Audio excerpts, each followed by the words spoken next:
Alrighty, hello folks, it is me, it is Mr. 789. Thank you for being so patient. I'm sorry I switched off the pre-roll, but oh my god, I just couldn't listen to it anymore. Not that it's a bad pre-roll, let me tell you folks. I mean, it sounds good, honestly, right? I like it, it looks cool, it sounds cool, it's all that stuff, but I don't know, just for...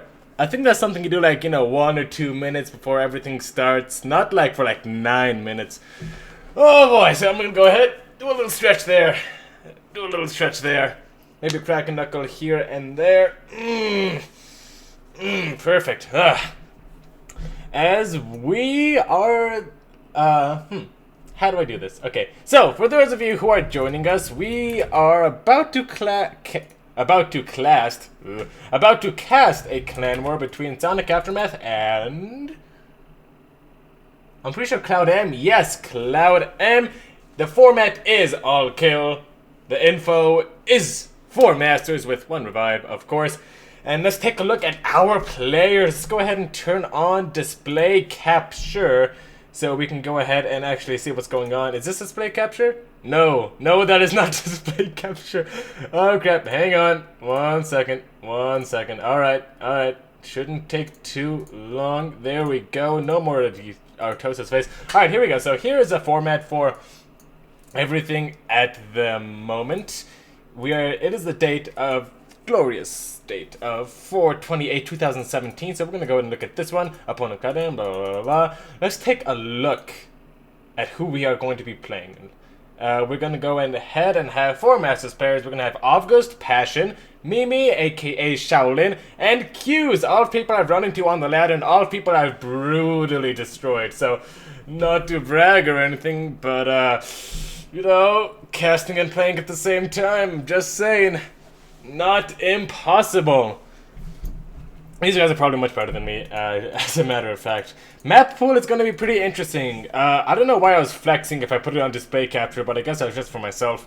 We're going to have Daybreak, New Gettysburg, sure, whatever.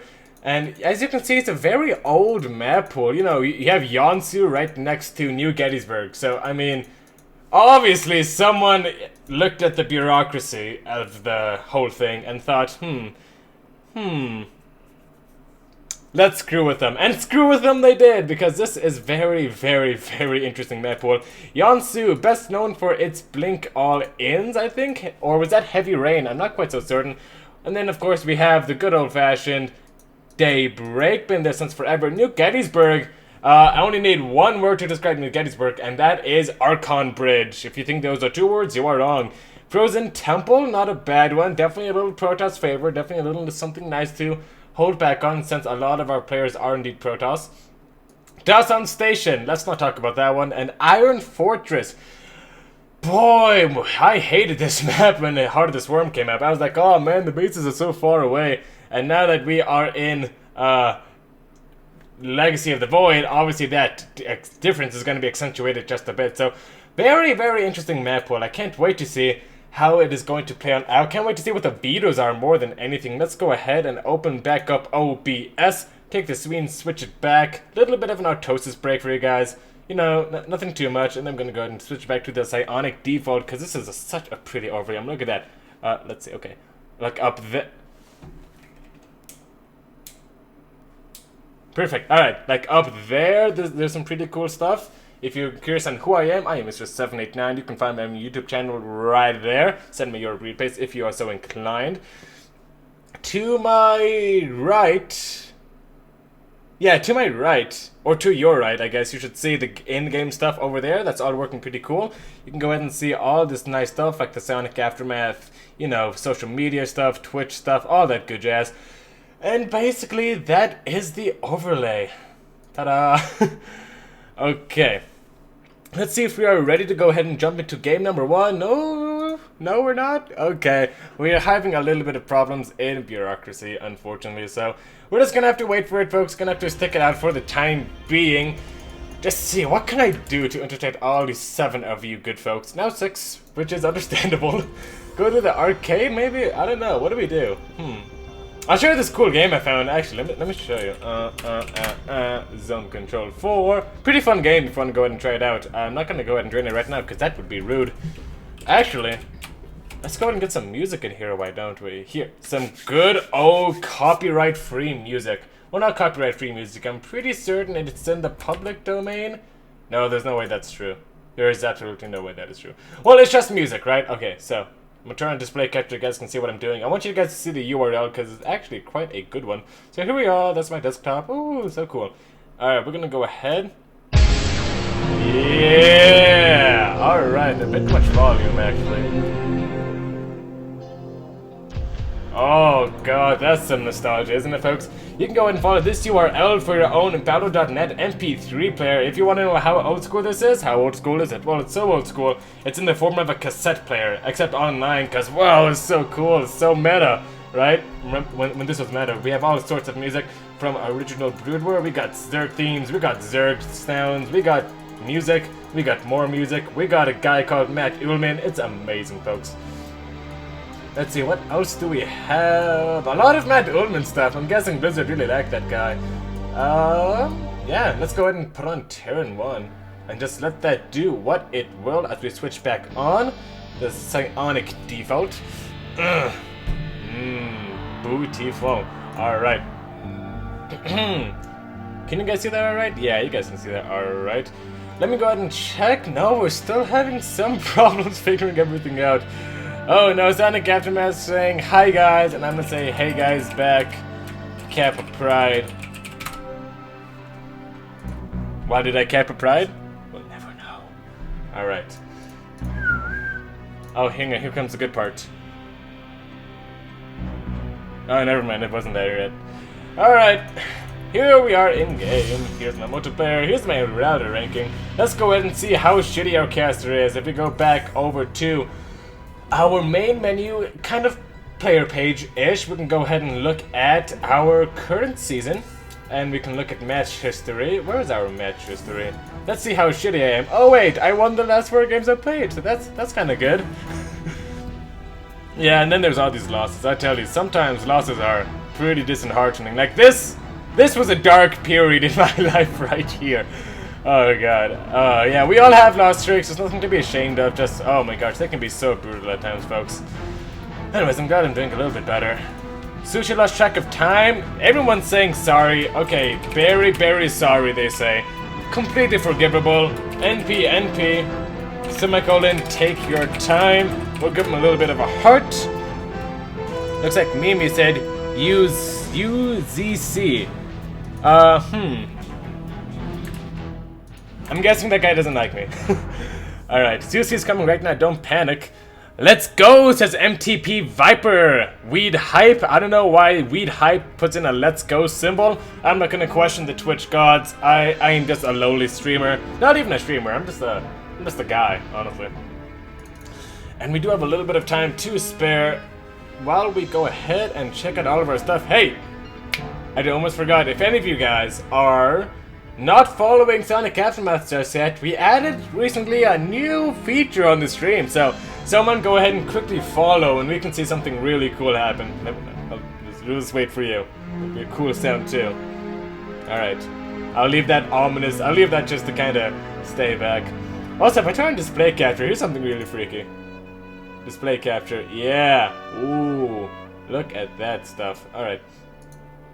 Let's go ahead and not confuse ourselves, not give ourselves any migraines at the moment. Oh. Ooh. Speeding up now, are we? Ah. Let's get some water. That's what's up. Hype, says our friend MTV Viper. Little earthquakes throwing out the pairs.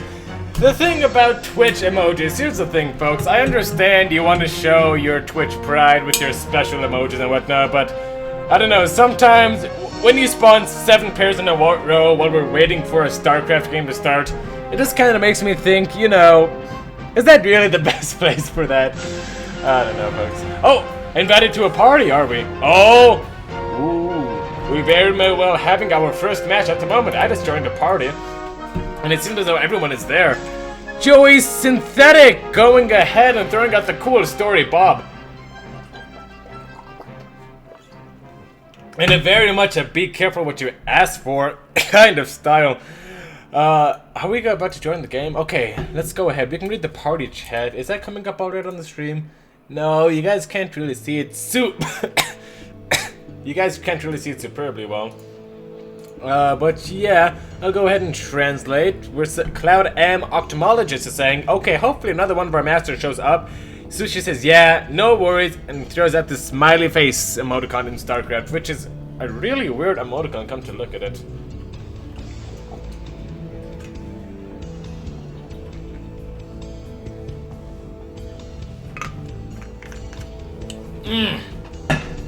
Alright, hydration station completed. Down, down, down.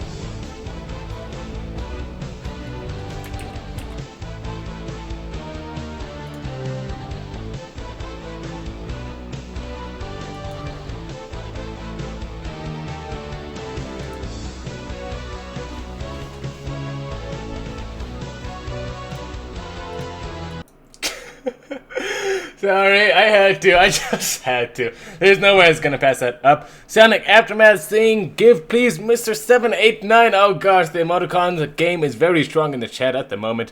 Ming SC2 giving the epigasm. It seems as though there are so many gasm emoticons, aren't they? Like, I get it, it's like an orgasm, but you know, not every second Twitch emote has to have a gasm in it. Now I'm kind of wondering, folks. Are there any other? What was I gonna say? Are there any other English words that end in the word gasm? That besides orgasm? Like, what is there? There's phantasm. No. There's craigasm, but that's another emoticon, so that doesn't count. There's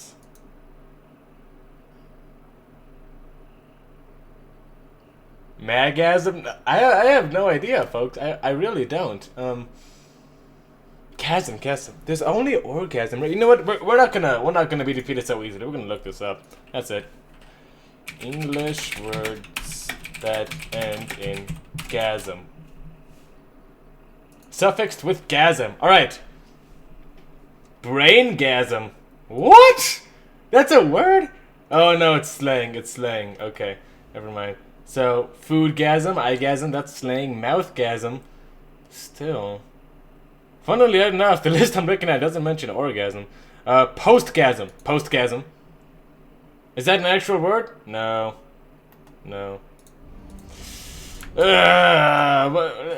Geekgasm, joygasm, mindgasm, mouthgasm, nerdgasm, nipplegasm. I'm not gonna click on half of these links. Shoegasm, yogasm. Is that a word?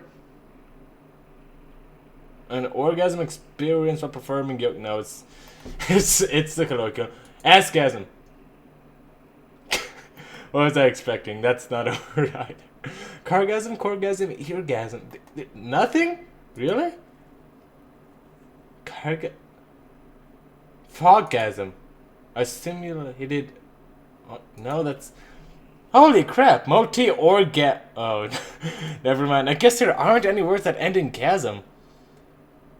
It looks as though our friend Psionic Aftermath went ahead and copy-pasted the whole list I was looking at. And surprisingly enough, none of these words are actually words. They're colloquialisms. Assgasm, birthgasm, braingasm. What is a birthgasm? Let's look that up. What are birthgasms? Childbirth. Oh, okay. Alright. Is this a safer work page? It is. Let's go ahead and see what it.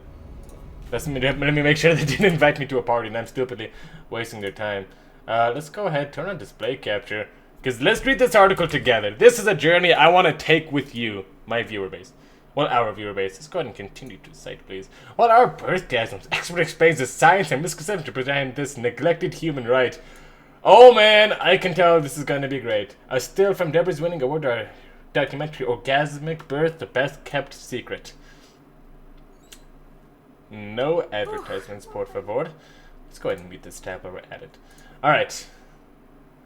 On first reading, the term birthgasm probably evokes a strong reaction, but of what? My guess would be birthing, but upon reading further, after all, while having an orgasm and childbirth do have sex as a common denominator, they also seem worlds apart. director of a award-winning documentary, Orgasmic Birth, is a childbirth educator and doula trainer who has made birthgasms and having a pleasurable birth an area of expertise. Deborah, who has appeared on multiple programs and publications, and there are misconceptions about the terms. There's a huge... What the hell is this? Okay. The mother is creating a hormone... Oh my god. Oh, okay. Oh my... Oh my god. Why would you ever create that term, man? What are you doing? Oh. Jesus. Okay, pro tip of the day. Do not look up random words that end in gasm when streaming live for anyone on the internet to say forever. That is gonna haunt me, isn't it? Whatever. Ooh, 9 concurrent viewers. I guess while we're waiting for things to go ahead and get kicked off, let's go ahead and give a big thanks to our viewer list. Thank you to Clarity SC2, Jedi Zealot, Ming SC2, Mr. 789, Nightbot, Psionic Aftermath Passion, Faye Gwent, Joy Synthetic, Little Earthquake, and MTP Vipor. Thank you for tuning on in. And ooh, we're ready to start. We're not ready to start. Looks as though we are in the map vetoing process, so we should be finished any second now. Let's see. Veto's frozen, New Gettysburg's frozen. Veto is frozen. Frozen is vetoed, New Gettysburg is vetoed. What else? Daybreak is vetoed. Yonsu is vetoed. Let's go ahead. Let's go ahead and take a look at Yonsu, because it's been such a long time. They're on the Game Hut version too. How do you spell Yonsu? Yonsu? No. Yonsu. Yonsu. Yonsu. Alright, let's see what does that map look like? Minimize. Get out of here. Oh, okay. I did not like that map. I remember now. Okay, it looks like our first match is gonna be a good old-fashioned TBZ, the most iconic of iconic matchups that Iconism has to offer. Let's go ahead and change our options right now so we're not fumbling around like a fool in a man's shoes mid-game. And it looks like our first match of the Psionic Aftermath versus CloudM Clan War is about to begin. Let's go ahead, take a little bit of Sween Stitching Dust, and that worked out better in my head. But regardless, folks, we are finally there. There we go. TBZ Frozen Temple. I feel like it is 2016 all over again. No, this is the 2017 map. Whatever. No regrets. And let's see. Waiting for our players. Waiting for our players. Frozen Temple, pretty good map. It's frozen, it's a temple, it's a tundra, it's a StarCraft 2 map. What do you say, folks? Alright, and looks like we are loaded up, so without further ado, without further stalling for time, without further delays, without further anything, folks, let's get on into the game. Spawning in the bottom right hand position of Frozen Temple, representing our purple Zerg player, coming in at 14 supply, it is King FG, representing CloudM. And in the top left hand corner of Frozen Temple, representing our red Terran player, weighing in at 15 out of 15 supply, it is August, playing for Psionic Aftermath. And let's see what our players are up to. King FG is gonna take no shenanigans at all from our friend August as he goes for a gas into a pool, wanting to play very defensively as he realizes in Frozen Temple that Reapers are a good unit. You have a super huge main base. Natural is kind of walled off a little bit. It's not necessarily a huge entrance over here, but still, Reapers can have a lot of room to wiggle around on this map. So I definitely do respect the early pull from our friend King FG. However, what is a little bit concerning is that he's not expanding anytime soon. And that's something very curious. This seems to signal to me that he wants to go for some sort of aggression. Yeah, 6 slings right away with the queen. Avgaz is gonna go ahead and luckily maybe scout it out. Maybe just looking for a hatchery. Realizes it's not there. And after the scout, we should be seeing a command center on the high ground, because if there's no hatchery over here, I mean, obviously, you were gonna be at least a little bit cautious. we're gonna go ahead and observe that. Oh, they want the link. We'll provide to them later. We can't link it to them now. There's an SCV dying. It's getting its little jetpacks nibbled off on by these Zerglings. 6 of them now on the way. Did he build the CC on the high ground? No. Oh, actually going for the 3-rack Reaper and committing to it. Obvious. You got read like a book, I'm afraid. King FG now actually throwing down a Baneling's nest. What is going on this game? Listen, King FG, it's not a ZVP King FG, it's a TVZ, and you can't make these, comprendi? Oh gosh, that was some of the most forced alliteration I ever put on myself. But that is not the point, folks. Right now, this Reaper is going to go ahead and try to do some damage to his Lings. What is cool, this is some great abuse from our friend King FG. If he just stays in this forest, he won't be able to take down much damage from the Reaper. More Reapers are on the way. Speed is about to finish. That Reaper is going to have to haul tail all the way back home. Meanwhile, more Reapers are coming on out, but still, these bad boys are out on the map. He can still very much lose this game. August can, if he doesn't respect the power of the Lings on the map. Let's take a look at our friend King FG's vision. He knows that these Reapers here. He saw them, he's waiting, and he baited them up the ramp, and now these Reapers are in a lot of trouble. Can he get this around? All the Reapers are running for their life. One of them does go down. 3 or more in production. This Reaper, however, bad rally point. Gonna go ahead and try to find his way back into the main base.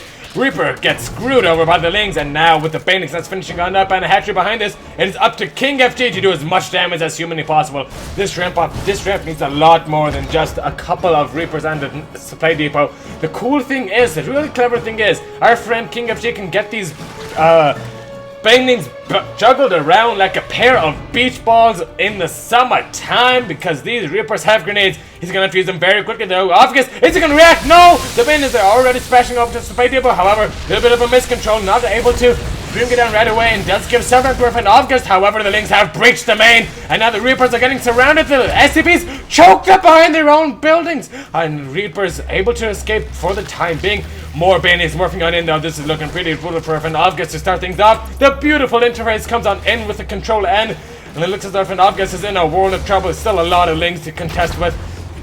He is supply blocked as supply block can be. These SCVs are now nullified thanks to the effect of more Banelings morphing on in. They're gonna go ahead and find their way into the mineral line. Helmet gonna get down. 9 already get detonated. Already 11 SCVs going down for our friend August. King FG desperately trying to destroy every single SCV. Unless though he very well may just do that. 2 workers to 17, 5 armed to 13. A pause and a rage kit from our friend August. And King FG brings it up 1-0 in the CloudM versus Psionic Aftermath Clan War. Goodness gracious me, folks. That was an action-packed game. I feel as though our friend August just completely misread the situation. Unfortunately, shouldn't have been out on the map with the Reapers. He should have scouted. He's even sent that SCV up early, trying to see if there was a hatchery there, and he didn't even scout it, so that makes me think maybe he's not bringing his A game over here, but regardless, he put up a hell of a fight. But in the end, I guess it just wasn't enough. Just needed to keep those Reapers back, and just needed a little bit more of a bolster defense. Can't really blame him that well. Well played, says both parties. No bad blood between either of them.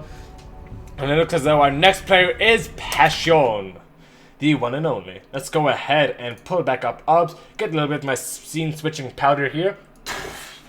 There we go. Perfect, folks. Am I here? And you can see me. 1, 2, 3, 4, 5, 6, 7, 8, 9, 10, 11 fingers. There we go. Everything seems to be in order. And 16 concurrent viewers. Wowzers. That is a lot of concurrent viewers. Jesus Christ. That is so much.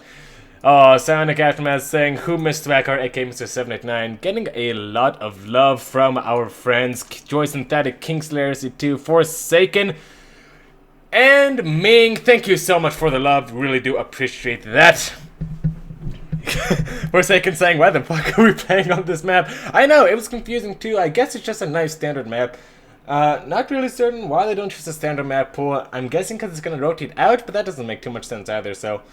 My best response is... no idea, folks. Alright, let's give a quick shout out to all of our concurrent viewers, because this is quite a decent amount. Thank you to Clarity SC2, Forsaken 16, Ming SC2, Mr. 789, Nightbot, Psionic Aftermath, Psionic Aftermath, Jedi Zealot, Psionic Aftermath Sushi, Dolphin Fosh, Joy Synthetic, Kling Slayer SC2, Q's, Little Earthquake, and MTP Vipor. Thank you so much for tuning on in and making the channel great again. And I saw it is what Little Earthquake says. Oh, Little Earthquake is... Did you just play Little Earthquake? Did you just play?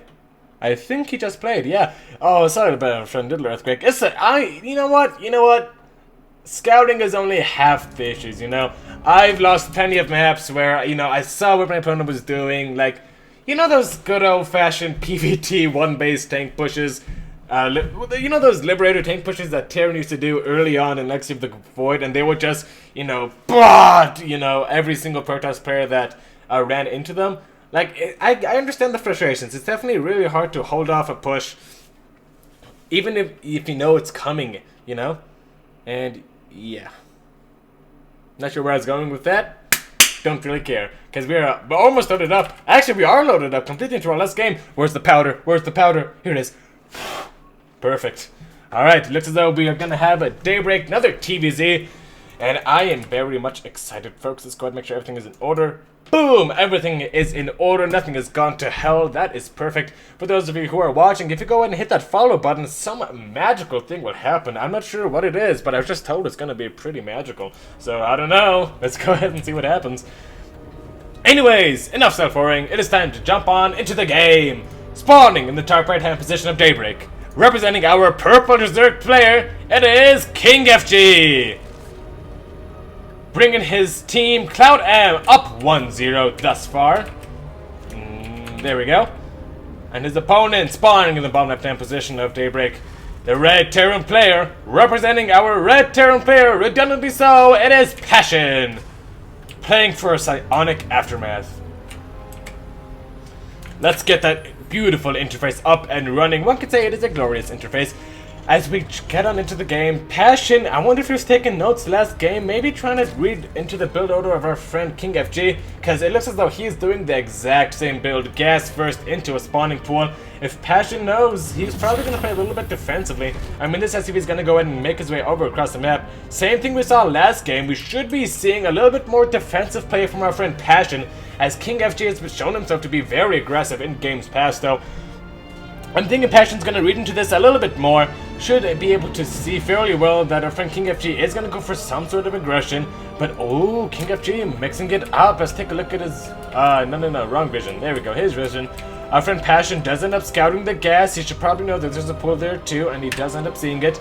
And here's the defining factor. Our friend King FG is actually expanding behind this early aggression, so he's not gonna commit too much. I'm thinking he was hoping that Passion wouldn't scout. Maybe he'll try to build a CC on the low ground, then get his links to nibble it to death. Unfortunately, our friend Passion a little bit too good for that, and able to go ahead, scout everything out, make sure nothing is shenanigans is happening, and should keep this Reaper back at home to deflect any possible link attacks. And there we go, rally to the unbuildable brick plates, two-dimensional supply depot thing is this Reaper. Just to defend what is happening, if you could hear that in the distance, I heard a mule, and there it is, there's that mule. First ever mule of the Terran army, first ever destroyer of the universe. And another Rex on the way. I think we're going to be seeing a good old-fashioned 2-1-1 build, a fairly vanilla build, you know. It's kind of like Phoenix Adept in PvT. You know, you make it, your opponent complains about it, you laugh at them, and then they quit the game. It's basically what happens. Passion probably going to go ahead, utilizing it as a very strong build, probably going to be able to utilize it to his great advantage. However, on Daybreak, is this really a good build? And I'd have to answer that with a big, fat, solid, smacking, wet, sloppy, succulent yes! Yes, it is indeed a good build, and I'll tell you why. First off, the rush distance isn't really all that phenomenal. Oh no, no. Okay. I was about to say, speaking of not phenomenal, but you know, that would have been a little bit mean of me. But we're probably going to go and take up slings. Let's take a look at how this base is, or how this map is for double medevac drops.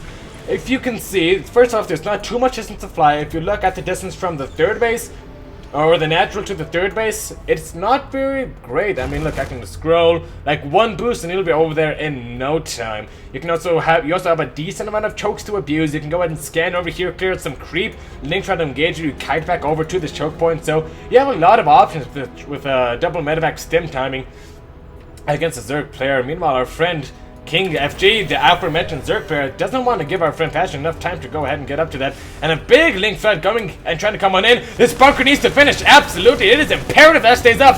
Oh, speaking of staying up, these supply depots aren't raised. Very, very costly mistake for our friend Passion. Gonna go ahead and lose at least a handful of SCBs over this. The control so far from FG not looking too shabby at this moment. Passion doing the best he can to mitigate the damage. Damage control definitely working out in his favor. 21 to 20 total workers. 2 workers have gone down so far, so good defense actually from our friend Passion. And this small handful of Marines with SCVs to buffer should be enough to clean up these Lings. However, these things are not finished with the Reign of Terror just yet. Still a bunch more flood on in. Actually trying to focus down this bunker. And I think they may well just get it at the cost of a couple of their brethren's lives. And I think, even though this was a good bit of aggression from our friend... Oh no. Oh no, 12 SCVs died. Oh my god, 12 SCVs died from where? From how? Not important at the moment, folks. What is important is that these Marines are trying to cut their way back to victory. Friendly fire on the KDA charge. And what is important is that our friend King FG doing insane amounts of damage with his early aggression. Would you look at that? 12 SCVs, I think. Is there a Baneling's nest out on the map? Ooh, I think we all know what happened, folks. A huge clump of SCVs must have died the most horrible way any unit SCV2 could end up dying. And that has gotta feel devastating for our friend Passion. What does he have? He still has the double medevac stim timing to fall back on. However, I fear he has to play defensively. You know, there's still a lot of Lings, a lot of Banes ready to do horrible things to the base of Passion. Passion is bunkering on up, though. He only has 2 supply depots clogging this natural ramp. He does end up scouting the Baneling. Let's see how good his focus fire is. Is he gonna get there in time? No. The Lings end up finding on him, but Stim is finished, and these Marines are very unhappy with King FG. Looks like he is gonna chase him out of the map. A good hold from our friend Passion. Meanwhile, 2 medevacs coming out on the map. This is a great equalizer that is tearing the drop heading out. Now, King FG probably gonna have a lot of troubles getting a 3rd base up. He doesn't have too many Banelings. He has a couple. He has around 4. But Baneling speed is nowhere near completion. It only has a small handful of Lings. So, almost without a doubt, this 3rd base should not be allowed to get on up. And with that being said, it will be 2 bases to 2 bases. And Passion, although the road to a comeback may be long, it may be arduous, it may very well be possible. These Marines unloading not quite 2 medevacs worth, but still a decent handful. They can definitely trade efficiently. And, ooh, gotta be very careful. Passion getting a little bit over eager, needs to pick up the boost on off. There we go. Not bad. Trading around 2 Marines for a nice handful of Zerglings. Not bad, not bad. Spire now on the way for our friend King FG. And it looks like our friend Passion is going to go ahead and back on home for the time being. My recommendation to him, pick up these Marines and get right back on there. You know, if at first you don't succeed, drop again until you die at home. That's what they all say, don't they? And unfortunately, this medevac accidentally getting left behind. Passion is still trying to move out with this double medevac drop. 1 medevac full of units, 1 medevac, not so much so. What would be super good for him is to get a count on this 3rd hatchery. Our friend King FG is already hurting a decent amount economy-wise, investing so much into that early aggression. His attack is severely delayed as well. I'd like to see before these mutants pop, before the Spire bursts forward, those flying bastards, I would love to see Passion do a little bit more with these drops out on the map. He has 2 medevacs full of stim units. The other 3 medevacs to heal, which is not bad at all. And with some good focus fire, if Passion is super on top of his control, he can definitely do a lot of damage. Target firing down the Banelings and whatnot. The good split coming down from my friend Passion. Beautiful split on the Marines, however. Meanwhile, these Lings find their way into the natural base of our friend Passion, and these SCVs are forfeiting. The mineral and the orbital command probably going to be forced to lift on off. However, these Marines are not done yet. He sets the Zerg player, get back here, as he targets down the drones. The mutants have finally on popped, and looks like our friend Passion forced to pick on up and boost off. And these medevacs probably going to find their way back home, trying to trade out somewhat decently against his mutas. I think there's a decent amount there with some clever stacking. These mutas should be able to directly engage the bio, but looks like that is not going to be the case. Marines coming on forward, or Lings rather, coming on forward to absorb the shots for the mutants, and this should all be going down. Passion needs to send these medevacs back home. This is 300. You cannot afford to lose at this stage in the game, and oh no. Passion, where is your attention? Looks like though he is macroing back at home against his Link counter-attack. Good play from our friend King FG. And our friend Passion looks as though he has just had enough. GG is called. And our friend King FG brings it up 2-0 in the clan war. Man, that was a close one. I honestly... I don't know if that was quite over. I think that might have been a little bit premature. Certainly, he was in a bad position. Not going to try to sugarcoat it. But it wasn't horrible. It wasn't horrible. Like... Okay, yeah, actually, now looking at the graphs, maybe it was horrible. He had no army. And I guess King FG could have just counterattacked. It would have been a small death for our friend Passion. So I guess it was... Well, I don't know. I feel like that was definitely a game Passion might have been able to bring back if he hadn't lost his medevacs. But you know what, folks? Shoulda, coulda, woulda. That is the story of StarCraft. And we're going to have to wait to see who Psionic Aftermath brings out next. Because right now, down 2-0... 'Tis looking sketchy, folks. 'Tis looking sketchy. Obligatory check on the stream. Let's make sure it hasn't gone to hell. And yeah, looking pretty alright. 12 concurrent viewers. Not bad. Not bad. God, you know what I love? You know what I absolutely love? I love it when chat is super active. Let me go ahead and commend you all for this. Because look at this. Oh, hang on. God damn it. Okay, look at you guys. I am so proud of you. This is all you guys. Look at that. Look at all this chat. Look at all of that. Oh my god. So, here to here. That is all just one game. That is beautiful. That is absolutely beautiful. Keep on doing what you can, Twitch chat. You 11 concurrent viewers are amazing. And we are now waiting for game number 3. Alright. Hair out of your eyes, Mr. 789. I know. I need a haircut. In all honesty, I probably do need a haircut. I mean, trust me, I really do love long hair. Like, I like it on myself, I like it on other people. I love long hair, it's amazing. There's only one problem with it. Can you spot it? Do you have an idea? Yeah, it's definitely a little bit unsavory to have long hair. So I'm guessing, like, you know, just keep it like up to there maybe, just out of my eyes, but enough to flip and enough to twirl, enough to get all of the ladies. And oh my gosh, whoops. Okay, they invited me to a party. That's my bad. You guys gotta tell me these things. Come on. Hi, Spegar. I love you, says our friend Kingslayer SC2. Kingslayer SC2, that means a lot to me. Thank you so much for the love. Back to Fartosis, please. All I came here to say. Alright, well, if you insist, just one more peek. Wait, wrong guy. Okay, there. Hope that satiates you fellows. Kingslayer SC2 asking me to show off the chair.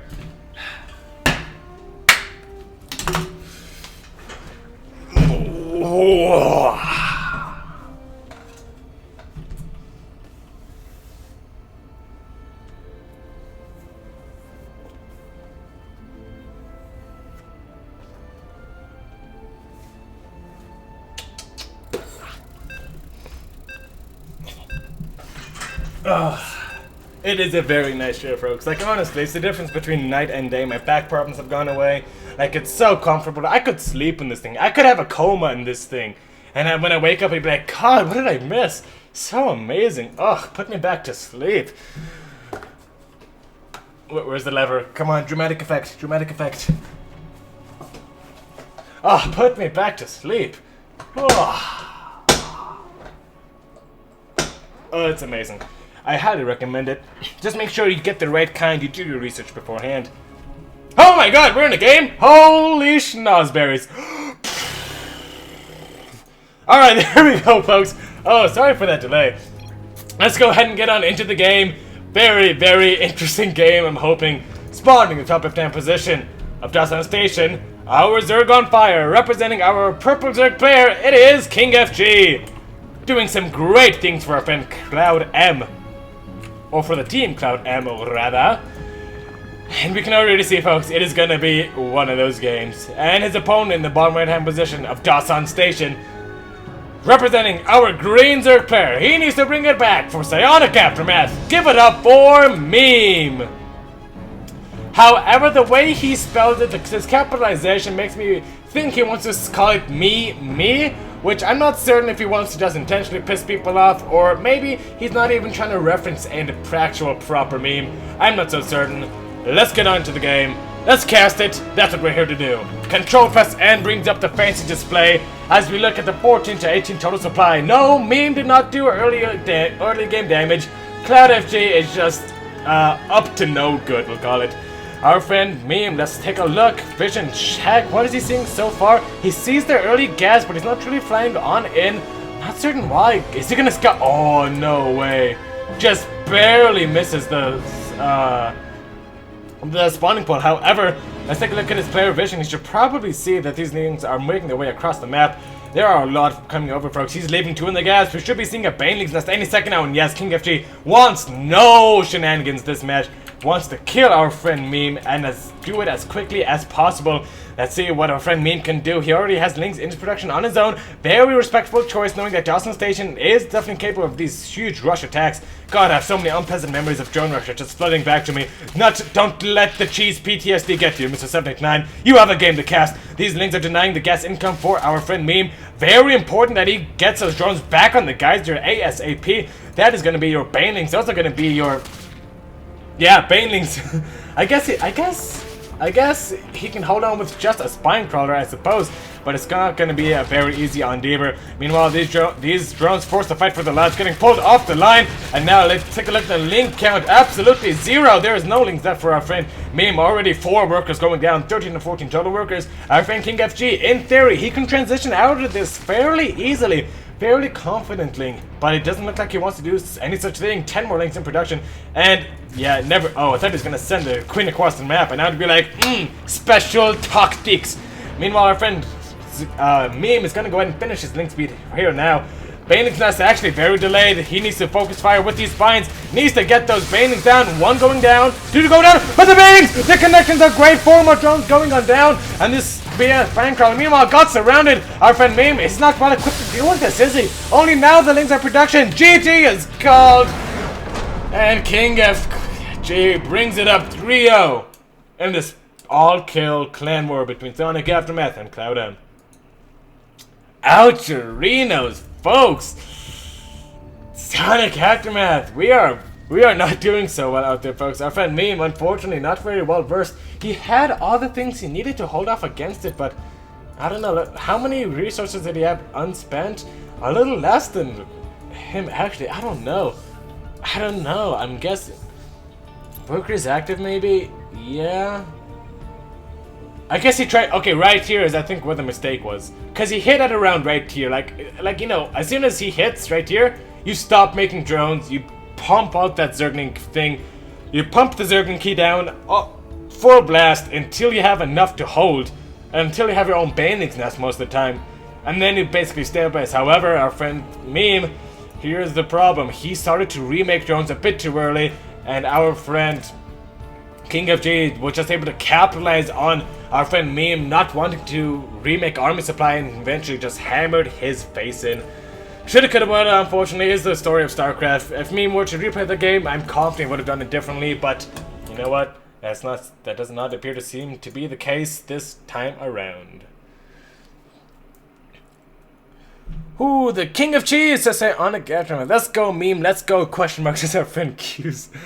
Speed Racer, comma, here comes a meme build. It's gonna be jokes. Guys, just note we have a revive, says Sonic Aftermath Sushi. That is right. I'm not sure. Who do we want to revive? I'm not certain. Maybe Passion. Passion seemed to be putting up the strongest fight so far. I would definitely not mind any of our fantastic players being revived, though. Let's go ahead and switch back over to the Psionic default while I grab this and drink it, and you folks get to watch. In fact, you guys get to hear. In fact, alright. Why am I doing this? You know what? Act first, be very remorseful later.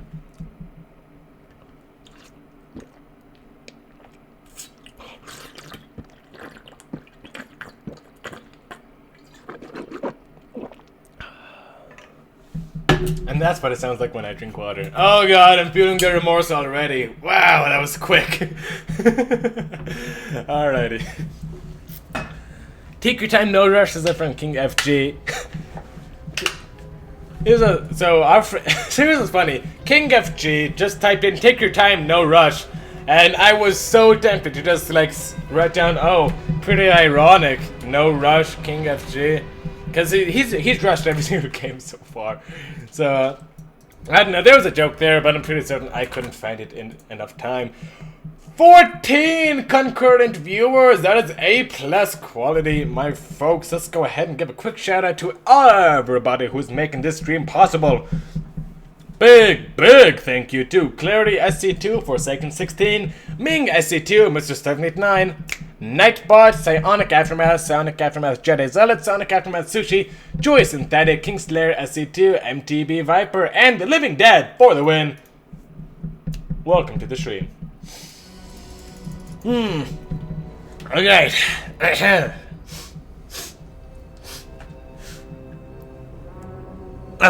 Okay. We're almost ready for the next game. Alright. Oh, let's go ahead. I'm gonna stretch out just a little bit. Oh, my back really needs that movement. And while we do have a little bit of an segment, if you guys don't mind, I'm just gonna go ahead and plug myself in just a little bit. If you don't know, I am a cast over on my own YouTube channel, youtube.com/user/Mr789. It would mean the world to me if you would have just check it out. Don't even subscribe, don't even like the videos. In fact, dislike all the videos and then come back and tell me how you liked it. I would love any feedback at all. You can go ahead and follow the link right there. Just check out Mr789 on YouTube. Don't look at the early stuff because it was a whole lot of this. It was a whole lot of that. That was the early stuff. The new stuff is pretty good. I cast a lot of Psionic Aftermath stuff, so if you have any of your replays that you would like to see sent on in, you can go ahead and send them to Mr789@outlook.com, or you can just DM me in Twitch, or you can just get them to me through Discord, or even carrier pigeon. However you get them to me would be acceptable. I can't seem to put this video thing back where it belongs. Come on. Whatever, you guys are gonna have to deal with it. Okay. Alright. Alright, okay. We're invited to a party, aren't we? Yep. Alright. Yes. Oh, send me your replays. Send me your replays. Wins and losses. I love both. I love both. It shows a lot to me. It is the most important in the SC2 to send in your losses and review them and understand why you lost. More importantly than why you won. But anyways, that's enough of my stainless shell foring for the moment. We're gonna go ahead and jump into what appears to be New Gettysburg LE, the WCS GameHard version of it, of course. So wonderful for my casting abilities. Psionic Aftermath Jedi Zealot says, put Wood League in. I'm pretty certain that's a callback to... That's Warcraft, isn't it? Wood League was in Warcraft? Right? Yeah, I want to say it was in Warcraft. Anyways, looks as though we are ready. We are loading on up, Q's. It's up to you, buddy. As I try to fix this one last time. Did it work out? No. Oh well. Transition dust. Fuck, I missed. Okay, here we go. Perfect. Alrighty. Let's go ahead and jump on into it, folks, without further stalling for time. Spawning in the bottom left-hand position of New Gettysburg, representing our purple Zerg player. He is absolutely murder-facing everyone we send against him. Let's hope this time it's different. It is King FG. Give it up, folks. And his opponent, spawning the bottom right-hand position of New Gettysburg, representing our red Zerg player, weighing in at 258 pounds of pure muscle, it is Q's. Playing for Psionic Aftermath. The beautiful interlake overface comes on up, and as we jump into this game, let's analyze the map for just a little bit. Shall we, or shall we not? Shall we? Alrighty. There are a couple of ways to do horrible things to your opponent on this map. Let's go ahead and go over the most popular one. Oh, that is a beautiful light beam. I never noticed that before. Oh my god, hang on. Let's just appreciate that. Alright, let's appreciate it. One of the first ways is to just rush them with this narrow bridge connecting the natural bases of both players. It is honestly not too hard to go ahead and rush your opponent. Especially in ZVZ. I mean, in PVZ, sure, you can do something with, you know, sentries and whatnot. But in the early game, you know what, this is just absolutely fair game. However, as the game progresses, this becomes more and more of a liability to go ahead and cross, forcing the players to go around the long side of the map in order to get a good concave on the opposite side. Third base is very exposed. There's a very large ramp up here, but it's not too far away from your natural base. So honestly, nice defensive map. You can get up to 3 bases fairly well if you're Zerg or Protoss, and you can take as many bases as you want if you are Terran. Let's see what our pairs are up to. How they interpreted they wanted to play the snap. Q's going for the earlier gas into the pool, mining just enough for speed and then taking it on out. So nothing too crazy from our friend Q. Just wants to put in some early link aggression. I do fear it won't do that much, as queens are fairly good at defending off low numbers of Zerglings, especially when they have their own Zerglings as support. I'm not sure how many Zerglings our friend Q's wants to make. It looks as though he's still making Zerglings, but he's making into more queens. He is sending down this queen to this hatchery over here, so I'm guessing he wants to macro out of this. One drone is on the way, but so far he has a lot of links. How many is that in total? He has 10! Alright folks, you know that bridge I was talking about? Well, let me tell you, Zergs don't have Archon, so they can't really plug that up super easily. It's gonna go ahead and rush their way over across the map. And actually, ooh, this could be very bad for our friend King FG. These links cannot afford to be stuck on the map right now. Metabolic boost is finishing up in 6 seconds. Our friend King FG now scouts that these links are out for our friend Q's, but unfortunately he will pay the iron price. Probably, as they are gonna get taken on out. And there we go. Q is now rushing over to the other side of the map. Bane's has finished up for our friend King FG. Meanwhile, our friend Q's is following it up with a Roach Warren. Very nice transition indeed. Gonna get ahead and insert map control with these links. And no good blocking the ramp from our friend King FG. 16 links in production for our friend King FG at the moment as well. Q's trying to just do what he can. Maybe get us around these queens. That would be nice. And there we go. If he loses both those queens, that'd be a huge hiccup in the production. Our friend King FG. Actually, not even a hiccup. That would be like an aneurysm. And boom, both queens do go down. No inject for you, says our friend Q's. However, now it is King FG's turn to do something with his links. We gotta go ahead and adjust his score. 3-0 indeed. Oh, hang on. The music's about to get super good. I guess not yet. I mistook it. Okay, looks like our friend Q's finally having some roaches pop on out. And King FG actually is taking a second guess on these banelings. I would have guessed it would have been alright regardless. These roaches are not in high enough numbers to contest the Zergling camps, and they're definitely not in a choke. This is defensible. You know what? I'm saying it right now. This is a defensible hold for our friend Q's, and it wouldn't be that hard at all. If he takes these, what, 5-ish roaches, tucks them away behind the mineral line right here, the links will get a lot of surface area, and meanwhile he has enough on the ground to contest it anyways. More roaches popping on out. Oh yeah, that's the part of the music I liked. Ooh.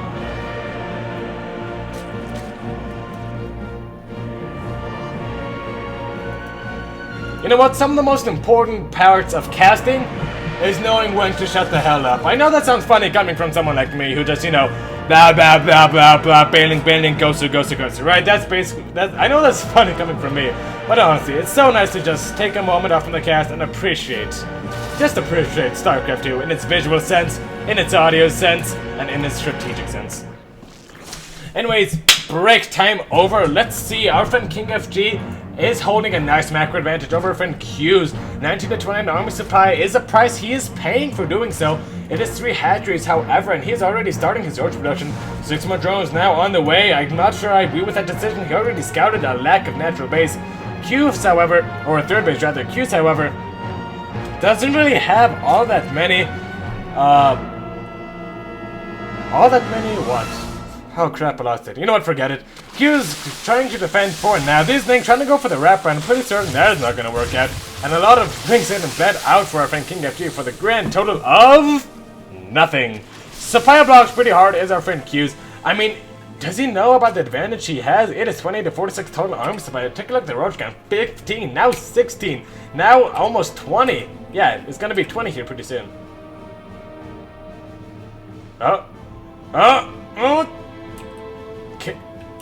Come on, 20. Caster of the year, folks. It should be 20 pretty soon. I think also friend Q's. He got that early roach one for a reason. He pumped out those roaches for a reason. He's continuing to do so for a reason. I mean, he needs to push on out, and he needs to push on out now. Otherwise, he's just going to fall much too far behind. And there we go. Finally choosing to move across the map. There will be some roaches waiting for him on the opposite side, and they do have the scary skin. Ooh, somebody paid $4.99 for the intimidation factor. However, our friend Q's, I think numbers may well just be working in his favor. He throws out an LOL. I guess I'll just throw down a smiley face, but I'm not sure where that's coming from. He does have the concave. However, I don't think our friend King FG can afford to engage. Q's is just going to go in and push round it up. Can he break our friend King FG? He's going to be in such a deficit if he cannot. Oh, tracking just before +1. Not able to one-shot these things, unfortunately. Carrier has arrived. Who is our new follower? Thank you so much for following Doob. I think that's how you say her name. I'm not quite so certain. And meanwhile, our friend Hughes is able to push on through. This casting is for you, new follower, as his roaches are now pushing on forward into the natural base of our friend King FG. Ravagers morphing on in last second. Where is it? No, that's for our friend Hughes. Forcing a full evacuation of the drones is our friend Hughes. And King FG is scrambling to find any resemblance of a defense so far. Already 3 drones going down. Now 8, 10, 11, 13. It's not looking amazing. These Ravagers, look at that beautiful skin, folks. Gonna go ahead and try to clean up our friend King FG. Can he do it? 97 to fight at 56. It's gonna be close, but I think barely the reinforcement point is gonna hold strong for our friend King FG. And he should be able to push back the rotations of Q's for the time being. However, Q's is not seeming to want to stop. He has half his armor here and half his armor here. That is super hard to coordinate.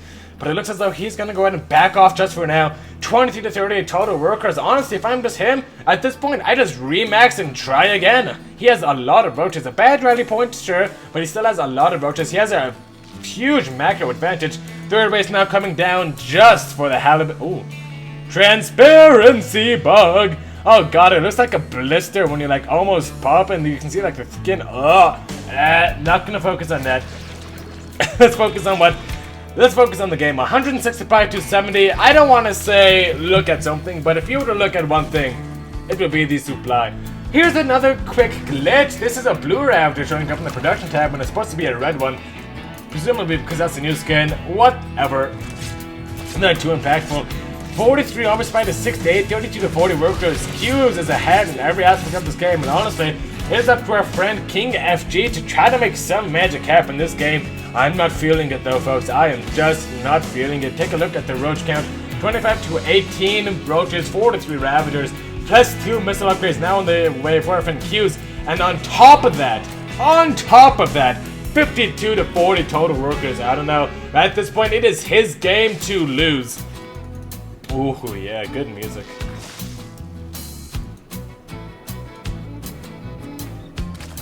Alright, enough appreciation of the game, and time to appreciate the game. Oh, that queen was dancing. Oh yeah, shake it. Oh, she stopped. Oh, whatever. What a buzzkill. Meanwhile, these roaches are sad because they don't have a lot of roach bodies. The thing about roaches is that the more of them you make, the happier they are, you know? Our friend King FG actually coming ahead and taking an artist supply box straight to the face. Needs more than a couple of orbitals to get himself out of that situation. Let's see, Q's can still come back and lose this game. I suppose it's possible. He's making a lot of Ravagers, which don't have as much health as Roaches, as you may or may not already know. If he tries to push through this bridge, I mean, we're getting to those Roach numbers where, you know what, if you have... So when King FG had 10 Roaches and Q's has 15, sure, you can push through that. But now when you have something like 38 to 28 or something like that, now all of a sudden it becomes much harder to push through this bridge. Q's, being the awesome player that he is, recognizes that, and yes, that is a thing. And now we get to watch this government of roaches and legion of ravagers make their way across the map. Plus 2 is about to finish on up, still has... Oh, actually, that's for our friend King FG, rather. So if he can actually finish that on up before taking engagement, that could actually be a very positive aspect. He is still, he's barely even in the roach count, 40 to 45, but the Ravagers are the name of the game. He really needs to wait for that upgrades to finish. However, it looks as though our friend Hughes is not going to give him that. He's maxed out on roaches and he wants King FG to know about it. Pushing on in through. A huge roach Ravager concave to the sultry, not sultry, to the pitiful amount of roaches from King FG. Taps out. And Q's saves Psionic Aftermath, bringing them up 1 to 3 in the CloudM versus Psionic Aftermath clan war. Man, that was a good game. Q is hitting a nice timing attack. I almost feared he wouldn't be able to hit it, but you know what? He did it when he did. He got the worker account lead. Q's definitely. Look at that. Look at that even. I mean, I think this all comes back to picking off those first 2 queens. The production just got so shunted, folks. I mean, look, he had even more workers. He had more workers than King FG when he hit with his huge army supply advantage. And that, ladies and gentlemen, is the name of the game. And that is the shoulda coulda woulda for our friend King FG. Obligatory. Let's make sure this stream has not gone too much to hell. Let's see, a lot of GGs. Make the roach, says our friend MTP Viper. Make lurkers, happy face. I think that's very optimistic. I don't think lurkers are bad. I just think they don't see any play. Trust me, those two can coexist. Q said King of Cheese. Q's King of Macro. For Shizzle. Let's see. I'm having flashbacks as a friend Forsaken, New Gettysburg. Definitely a very interesting map, for certain. Okay. Remember, folks, you can email me your replays at Mr709 at outlook.com if you do want to get casted. Or you can just get them to me however you want. Honestly, like, strap them to a crocodile, put that crocodile on the plane, put that plane in the box, mail that box to yourself, and then when it comes, mail it to me and I'll smash it with the hammer. But to save on postage, you can just put it to my email address, which I will now link into the description below, or I guess the chat, rather. That's a great game. That was an amazing game. Oh my gosh. 9@outlook.com. Hearts. Thanks, Jacob. Unintentionally blessing my email address. I guess now you just kind of have to send replays to it, you know? It's like it was destined. Iron is crap for PvZ for Yonsu. Yeah, oh my god. PvZ on Iron Fortress. Oh my god. I'm just gonna say one thing and one thing only. Lingbane Hydra. Oh my gosh. That has been my PvZ experience for the past, like, what, week now? People love their PvZ Lingbane Hydra in PvZ. And I'll tell you why it's so good. I'll tell you why Lingbane Hydra tanks are so good. One, it's very powerful. No. One is that if your opponent doesn't do damage to you before you hit with that first Lingbane Hydra attack, you are gonna absolutely murder face them. Or at the very least, if you're a competent Zerg player and you get a competent engagement, at the very least, you're gonna get a good trade, right? Reason number 2. Banelings are good against everything Protoss has on the ground except for Archons. And we all know that Archons, not easy to get as Protoss, so that's another thing the person has to watch out for. So, number 3 is so many options. You can use it to tech up toward hide, because Lingbane Hydra and Creep is so powerful. It's very powerful composition. We generally try to see players going for a Storm, Archon, Immortal, Charge Lock kind of compositions to counteract that. However, sometimes, you know, it's really subjective. We've been seeing it's not as good versus Lingbane Hydra as some other compositions. Personally, I'm more of a fan of the 4 Colossus timing attack. If you get 4 Colossus, some Stalkers, and some Sentries out against Lingbane Hydra, and you take a good-ish engagement,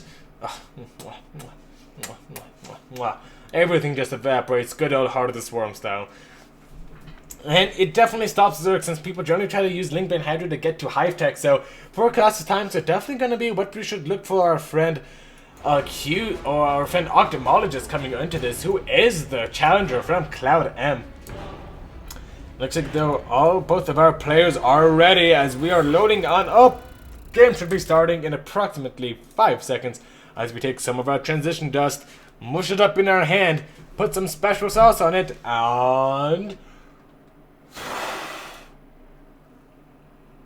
and that's called perfection, folks.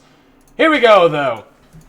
PBZ on Yonsu. Oh my god, bring me back down tonight.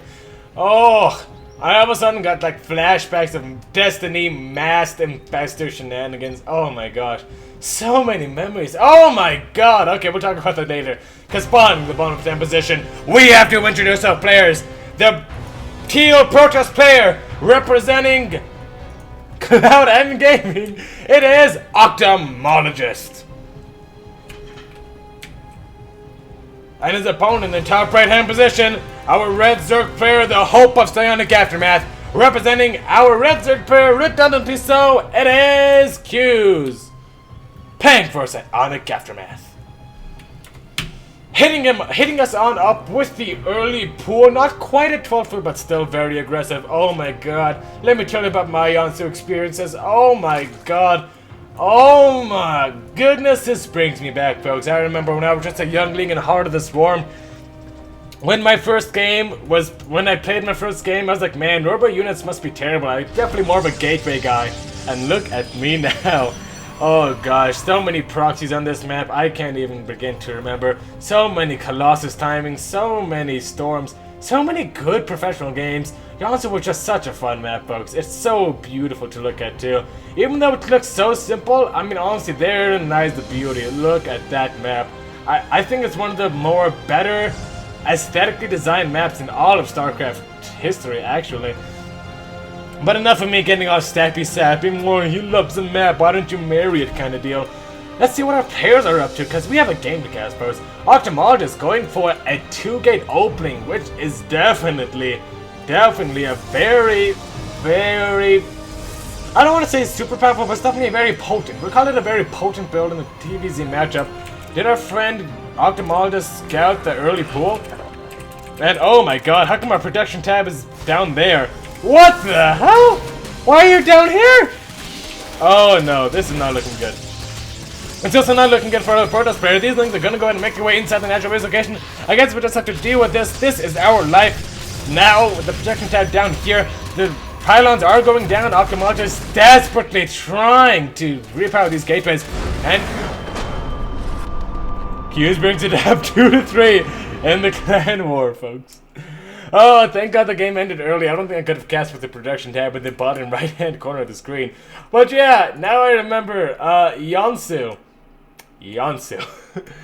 Let's take a look at the graphs. Honestly, I think that's more of a Protoss issue. He didn't wall off, he didn't scout. That's basically it. End of the game. GG. Not too much to say about that. However, I'm a bit excited. Are your jimmies getting ruffled? My jimmies are getting ruffled. As I think the score is now 3-2. Actually, is it 3-3? I'm honestly not certain. Please let me know if you've been keeping track in the chat below. Go ahead at Mr789. Tell me, are we 3-3 or are we 3-2? Okay. All right. It was definitely, yeah, Yonsu was definitely a hot map. I remember playing it and I joined in around mid Heart of the Swarm, so yeah, it's definitely a hot map. They may have brought it back. Maybe it first made an appearance in Wings of Liberty. I'm not certain. Yeah, no GG from CloudM, unfortunately. It's not like we have feelings or anything. It's not like we wanted to know we play a good game. Yeah, just quit. Fine. You know what? We may have won that game, but we didn't win over our emotions. Why didn't he GG? Okay, take my MMR. Just take my ladder points and get out of your hair. Oh man. Oh my gosh, this is driving me crazy. Okay, we're gonna fix it. You know what? We are finally going to fix it.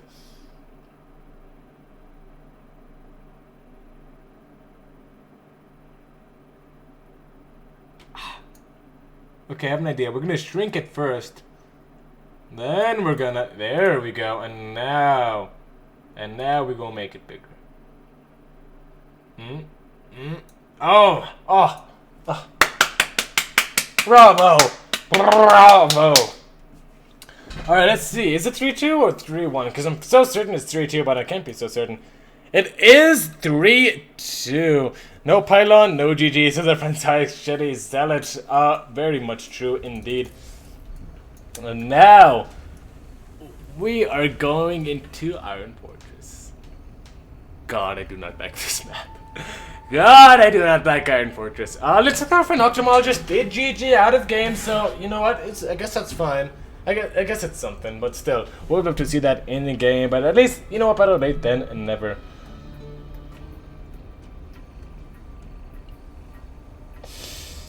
Whew, Octomologist saying, LOL, wrong map. Iron Fortress Performance Trainer. Okay. We'll go ahead on the limb here and say this is not a micro tournament, and that was the wrong map. So I'm gonna go ahead and remake that. Shouldn't take too long. Oh, okay. One sec. Alright, I got your message, Psionic Aftermath. We're gonna go ahead and follow what you said, because I trust you. Let's see, what do you want me to do? Okay, you want me to... Wow, I missed the whole game. Yeah. Hughes is... God dear. click send to back, then enlarge. I don't know about that, but I'll trust you. I'll trust you. So here we go. Order. No, transform. No, wait, how do I send to back? Order. Transform. De-interlacing. Skill filtering.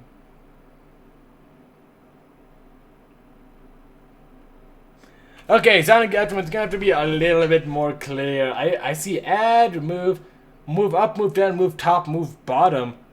I don't see send to back, so whatever. I await your response. Alright, let's see. We are kind of in the game. We're in the WCS Game Hard version of Iron Fortress, ready to jump into game number 5 of the Clan War, or game number 6 rather. Looks like our friend Glean from CloudM is go-go, and our friend Q's is go-go, so without further ado, let's go on and get into the game. Quasi-perfect, and I'll take it. And here we are, a TVZ on Iron Fortress. Oh, rip in pepperonis, zergaronis. Let's get on into the game. Spawning. Not spending, not spawning. Alright, spawning in the bottom right hand position of Iron Fortress. Representing our pink Zerg player, the cool dude with the attitude, who's actually not very rude. He is Q. Thank for Psionic Aftermath. And his opponent in the top right hand position of Iron Fortress. Representing our pale yellow Terran player,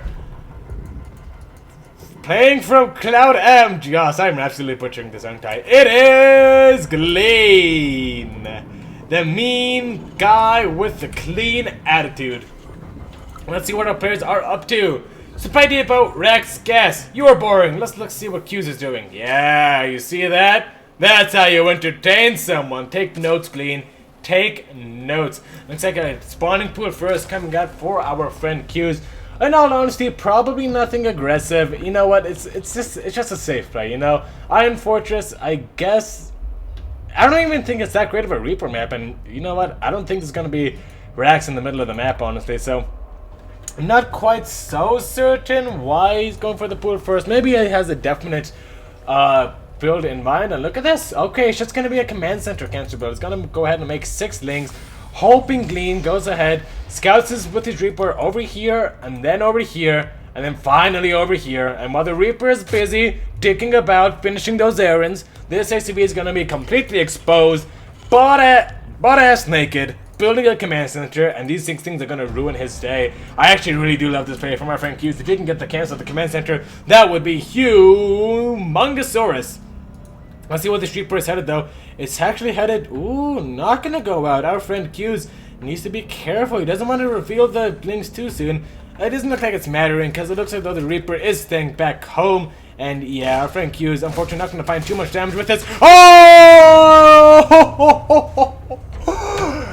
Oh, micro!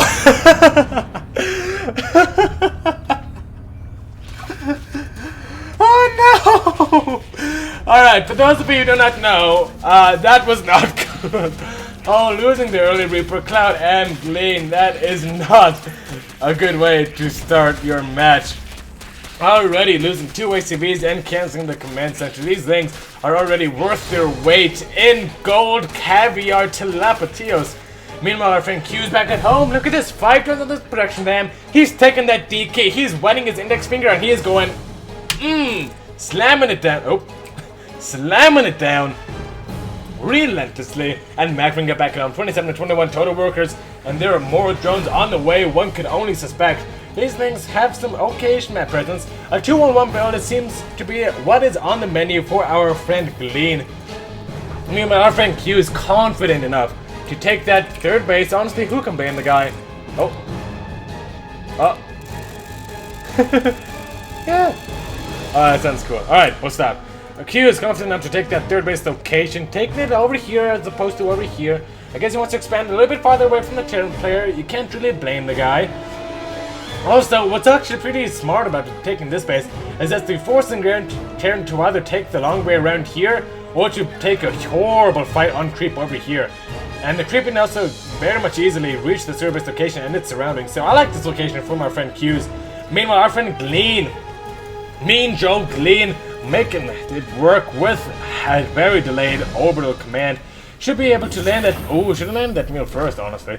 But probably not the biggest dealio in the world. Widowmine actually is on the way. No starport just dead. I'm kind of concerned for him. What does he want to do? Is this Widowmine just a scared Widowmine? Does he think he's gonna die anytime soon? I don't think so. Or is he just gonna push with Marines, Widowmines, and Stim?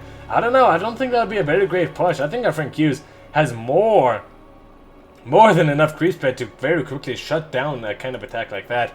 These overlords, meanwhile, are just gonna go ahead and they're gonna sex each other up on the opposite side of the map. I'll say it. I'll be the one to say it. These overlords, they are not platonic friends. They have been eyeballing each other, or more like huge bulbous eyeballing each other for the past 24 years, and they're finally gonna make something of it. However, at the last second, this overlord shies on out and says maybe next time, overlord number 2. And who can blame him? You know what? We all get shy from time to time. I know this one's so sad, it's gonna be alone. No, it's okay, Overlord, I'll sleep with you, if nothing else. Just meet me after this game at Mr799 at outlook.com and we will have a fun time. Meanwhile, our friend Glenn, his stim pack is about to finish in 10 segundos. Starport now finally bringing this 2 medevacs. However, this 2 medevac stim timing is gonna be very late. And you know what I absolutely love? So Q's gonna go ahead. Oh my god. Okay, we figured out how to put it back up. Yay, we're a genius. Alright, Q's is gonna go ahead. Did he scout? What's his vision? Let's do a quick vision check on our friend Q's.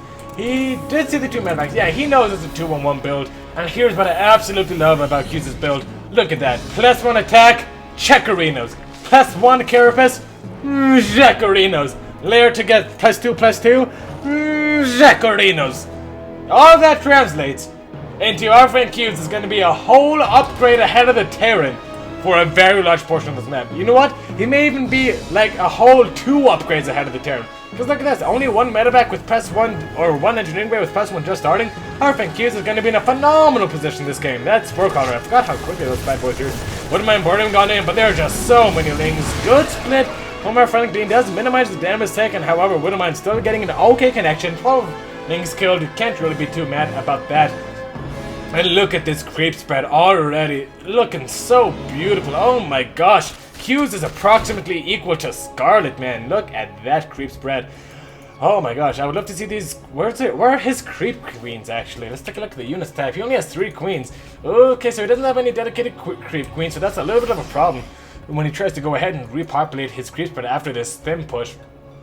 But it shouldn't be the biggest of issues. +1/+1 has finished on up for our friend Q's. His lings are definitely...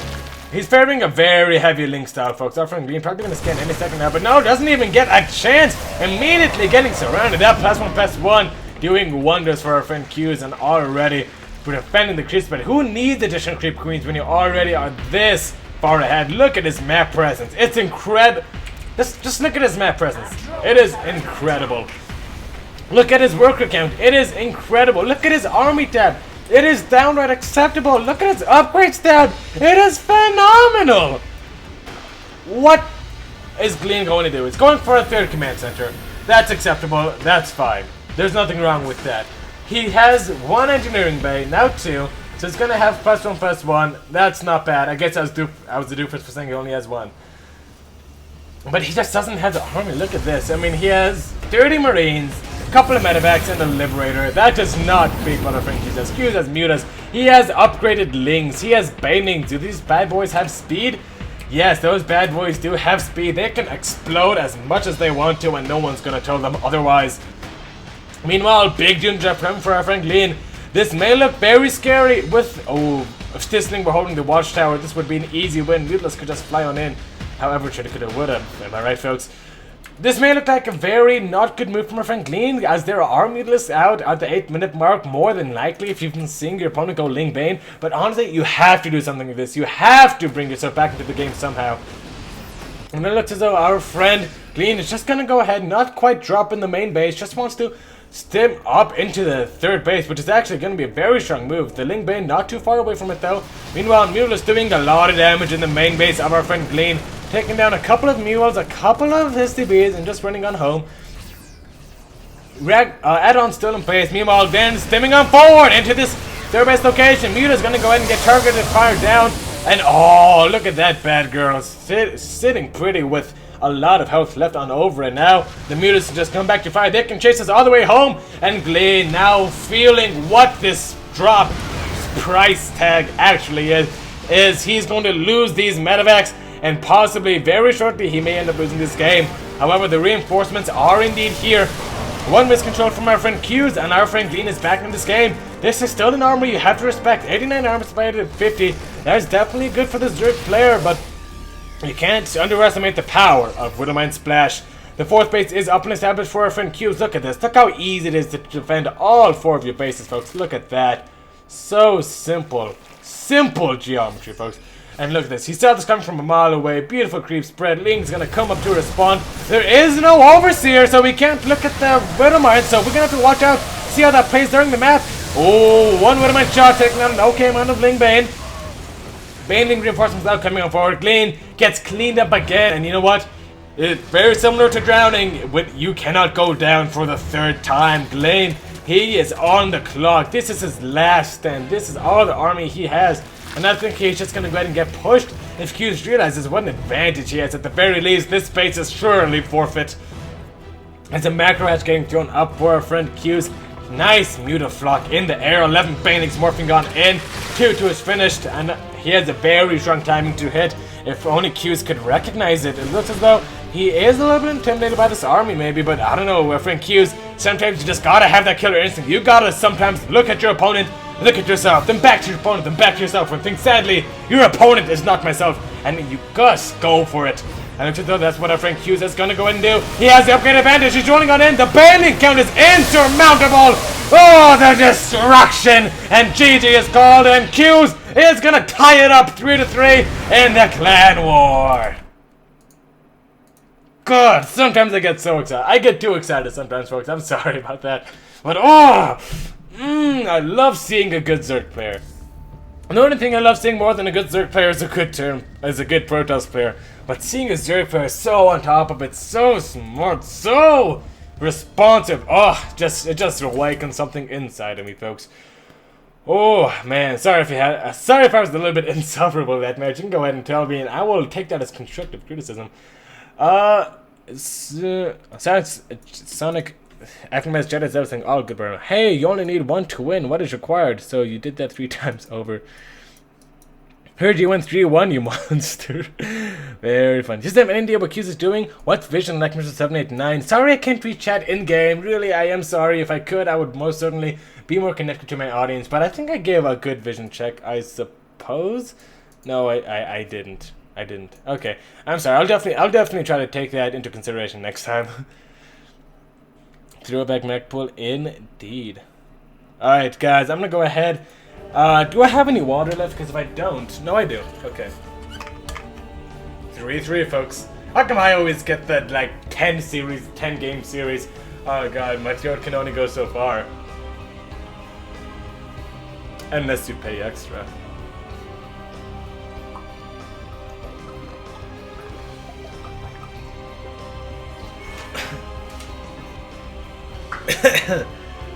Oh, I think I overdid it. Now my throat is hurting, man. Come on.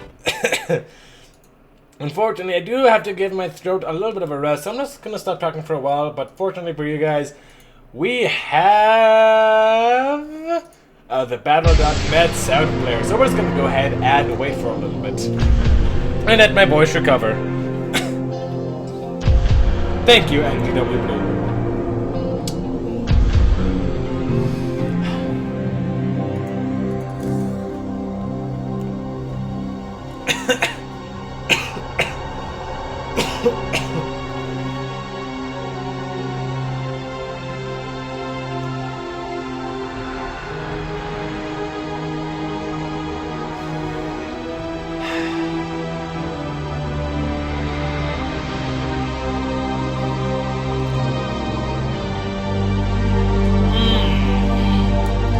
That's doing some good nostalgia for you folks.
The Living Dead for the win, saying the memories from the soundtrack. Oh yeah. I never played Brood War, but oh my gosh, I get a great feeling of StarCraft Pride just listening to it.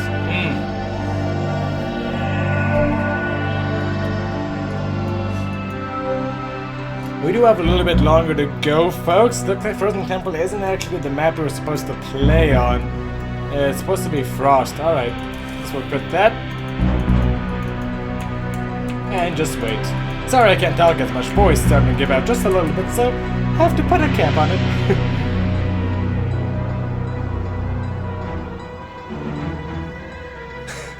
Living Dead for the win! Coming up with some good stories, saying back in the day, I was young enough my parents would only let me play PvP because the other races had blood in them. Aw, that's so cute. Yeah, that would be hilarious by today's standards. Oh yeah, today's standards would be like, oh, Psyblade! They should be playing with foam swords only! Yeah. Oh man. I do feel as though people are more sensitive today than they were a couple of years ago, but probably not the biggest impact.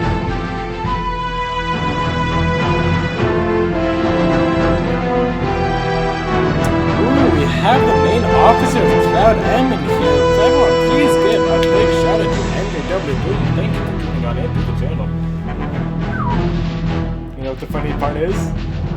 I bet they have their own caster casting these games. What does it tell you that the officer from their clan is go ahead and watching this stream? It's called good casting, folks. No, I'm just playing. The score is 3-3. There you go. Wow. It's a good stuff.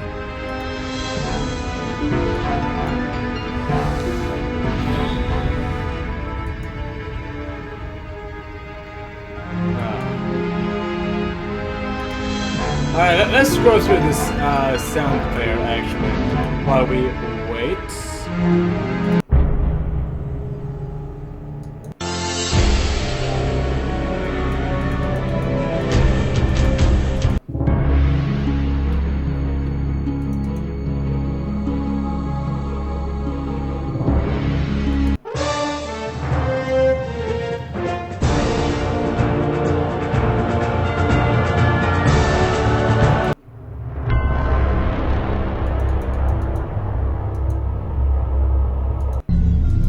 Man, I do kind of wish.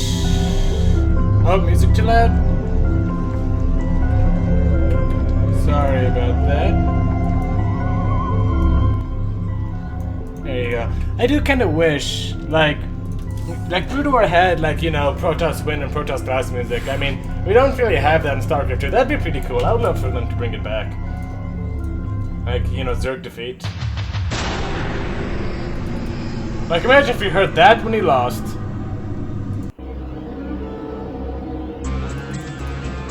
And that when he won. Oh, that would just be great, wouldn't it? But, no.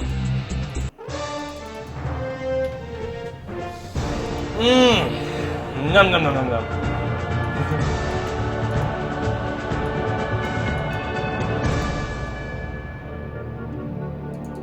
Alrighty. Let's stop stalling.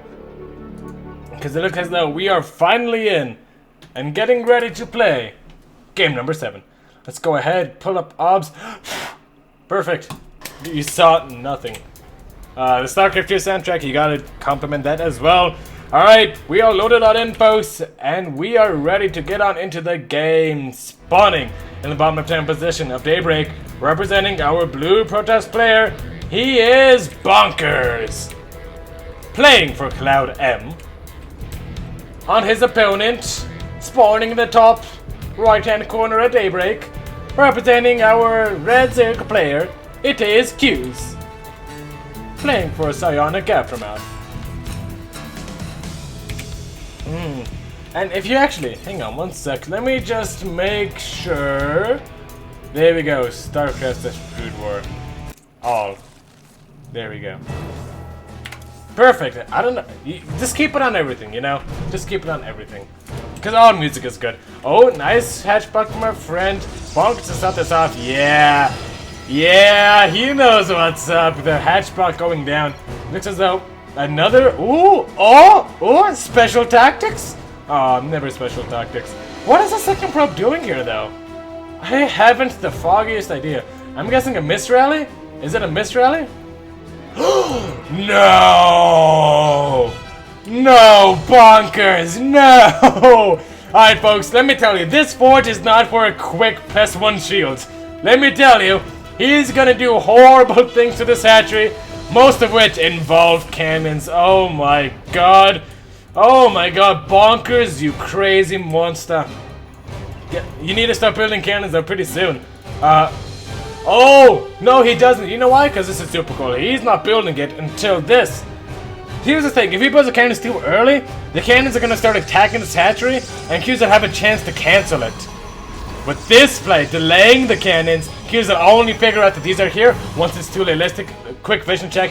He has no idea. He has no idea. He's like, yeah, I'm just going to kill this and take that. Stupid Protoss. However, he does know about the forge, so let's see what he does about that. Does he know yet? What is he making? He's making 2 lings and a queen. But yeah, it does end up canceling that. Did he realize? Let's take a look. His vision. Did he see? Yeah, he saw it. He went ahead. He scouted it out and it ended up canceling at the last second. However, this cannon rush has basically served its purpose. I mean, our friend Q's is very far behind as far as getting his hatchery up. Unfortunately, our friend Bonker is playing, I think, a little bit too defensively. I believe he needed... You know what? You know what? Welcome back to you, little probe. Oh my gosh, I'm watching out for you, little one. Meanwhile, let's go ahead and talk about... I think Bonkers needed to build a Nexus a little bit sooner, just to kind of capitalize on that lead. There are lings out, so I think this is the end of Cannon Rush Land. He's gonna take the Zelnaga Watchtower, hold a watchful eye over everything, and yeah, oh! He doesn't see it behind the mineral line? Oh, I love it, I love it, I love it, Bonkers. You are driving me insane. Alright, Sentry is on the way. You know what? This could actually be the hostile. HIS, the hostile of cannon rushing where you go for Stargates. But unfortunately, I don't think Bonkers is going to give him the time. Look at this, a drop lord in the main base. If there's one thing that's good versus cannons, it is dropper lords. Bonkers, what is it going to do? The drones have found this, and yeah, full surround on that cannon. This is not going to go ahead and go on up. I think his best bet is to wall in the workers, but that's no, probably not going to happen. The cannon rush, unfortunately, is failed. The deed is done. The cake is baked. For friend Bonkers, and now I think we may be seeing a very quick game as this dropper lord gets picked on up full of Zerglings. Nothing in the main base to defend. There is a Mama Ship core making its way over here. It's gonna get some good harassment done. I do enjoy that. However, he is dead back at home. Good job casting, Mr. 79. Oh, wait, before I forget. There we go. We don't get to enjoy too much of this, a pretty interface with correct points, but hey, it's better than nothing. Let's do a quick player camera. Yeah, he has no idea that this even exists, and look at that. Ink's gonna go ahead and make their way on into the main base location. I think we should be seeing a GG out here from our friend Bonkers any second. Yeah, as this Nexus is almost surely gonna go down. And yeah, can't see the drove over here. What is his game plan? I haven't the foggiest of a hot ass idea, folks. I mean, he's gonna lose this Nexus. He's gonna be on one base. He has 2 sentries and a cannon at his main base, and he's recharging +1. Hey, would you look at that? The forge was for a quick +1. So, you know, I guess that's something, but, you know, it's not enough. I mean, these things are gonna go ahead and try to do something down in the natural base location, but already 36 to 27 total workers, 1 base to 3. I know you want to be 2 bases ahead of your opponent as a Zerg player, but this is redonky-donk. It looks as though our resident Zerg player Q's, he is really showing why he is one of the main breadwinners of Psionic Aftermath, taking out this main base with relative ease. Meanwhile, Macring up back at home. Does he have spores in each base? Spore there? No spores there. You gotta stop playing to your outs. You realize you basically killed your opponent. You gotta think, what kills me? What kills you now, Q's, is DTs. Sure, you have 1 right there, but you need spores over here, spores over here. He does have a lair. Should be seeing an Overseer any second now as a result. Meanwhile, our friend Bonkers, here's the thing. He's not dead, but he also is not going to win the game, which I guess is better than nothing. I mean, he's doing the best he can. He's doing the one thing that can possibly get him back in, which is a 4-gate attack with +1. A lot of sentries and a lot of zealots can actually do some pretty magical things. So, you know what? Bonkers, you are not out of this just yet. And as I say that, you are the most supply block mother effing Protoss I've ever seen. So maybe it is gonna be GG. Alright, he's starting some pylons though. I mean, I guess it can maybe do something. Yes, 4 sentries, but the roaches in production are basically just the icing on top of the gravy. Yes, I said that correctly. Icing on top of gravy. These sentries aren't going to do much. 5 roaches should be able to shut this down easy peasy, especially with the Link support and the queens. I mean, I still think it's going to happen. He's going to unload now. He's going to get a good force field down, but this Warpism is almost deprived of its shield. He's going to go ahead and run away, actually forcing himself into a good choke position over here. I would have preferred to see Zealot since researching that +1. Oh, okay. Oh, if only you had 10 more health, Pure Prince. And so this is going to be it for Bonkers. He has nothing back at home. He has no hope. He has no offense. He has no economy. He has no army.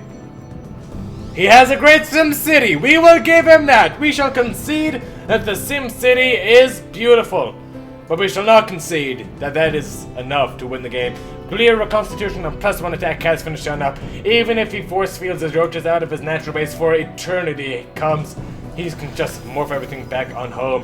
And actually, that's kind of funny, morphing that Drop Overlord into an Overseer. I wonder, does it become a Drop Overseer? I'm not certain. Trying to do some fancy Warpism shenanigans with this Warpism, trying to blink the Stalkers, I guess, but it's just not enough. Warping in Sentry, sure, you cannot die, but you're also gonna not win. One force field does end up going down. He does get some good juggling skills, I'll admit him that. Bonkers, you would have made a great clown in the later life. You would have been called Bonkers, which is a big plus. You had great juggling skills. You knew how to kind of try to start or kind of maybe win. But, I don't know. I think roaches are going to be denied 130 supply to 46. This is one of the most appropriate look at these supplies I've ever done. GG is called.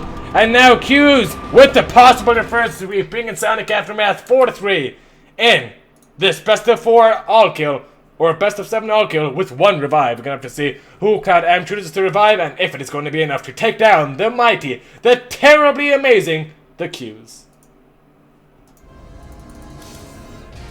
Nothing gets my motor. I tell you, folks, nothing gets my motor running like a good old cannon rush.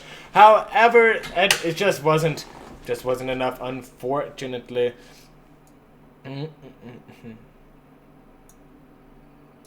Here's one of the cool things, though. I think NJW Boom, he mentioned it earlier on in chat. I think he definitely had the right thing. He made a great call. Great call canceling the hatchery. I thought he saw the cannons, but turns out he didn't. He just assumed that there was the forge, and as a result, there would have been cannons on the way on his third base, canceling that, bringing it to a place he knew didn't have cannons in it. I think that was a very smart move. Thank you so much for pointing that out, NJW Boom. Let's give that guy some love in chat. Q's eating CloudM for dinner, says Psionic Aftermath. And I just kind of have to agree. Nom nom, nom nom. GG, well played. King FG was doing the same to us, yeah. Good Byron saying, good caster. Thank you so much, Good Byron. That seriously means a lot to me. If you like my casting skills, you can go ahead and maybe check out my channel. It is Mr789 over on YouTube. You can see it says it right there, up there, right here. Look, it looks like I'm going to grab it, but I can't because only you can grab that channel. If you do enjoy it, please check it out. You can go ahead and leave me your feedback, etc. Subscribe, like, all that good jazz if you are so inclined. You can send me your replays at Mr789@outlook.com. And since I don't have a lot of replays, you can almost be guaranteed that if you send me a good game, I will be almost certain to cast it and put it up on the channel. We're 70 subscribers. We are small, but we are a closely knit community. So we're going to go ahead and link our email into chat below. And yeah, so you guys can have a better idea of where to send that if you are so inclined.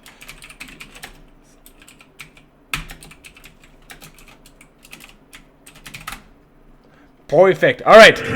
Not over yet. Carrier has arrived. Who done followed? Who followed? Thank you for following, Good Byron. Very much obliged. Thank you so much. Welcome to the Psionic Aftermath stream. Let's go ahead, move the donationator up to the top. I don't think you guys could see that. It was kind of hidden by the override, so we're just going to go ahead, give him another shout out. Good Byron. Thank you so much for the follow. What is the score? 4-3 in favor of us.